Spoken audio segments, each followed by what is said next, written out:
पाहूयात पुढची बातमी। अजित पवार विमान अपघात मृत्यू प्रकरणी अंतिम चौकशी अहवाल आल्याशिवाय आदेश देऊ शकत नाही।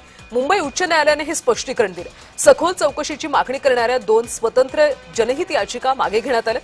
मुख्य मागण्या पूर्ण झाल्याने सध्या याचिकांची गरज नाहीये। याचिका फेटाळण्यात येत असल्याचं खंडपीठाने स्पष्ट केलं।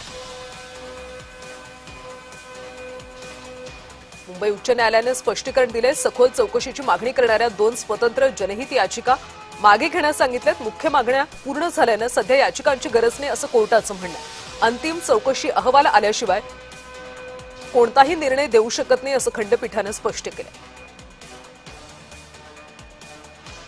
अजित पवार यांच्या विमान अपघात प्रकरणी जनहित याचिका दाखल केल्या जात आहेत, मात्र या याचिका आता फेटाळण्यात आल्या।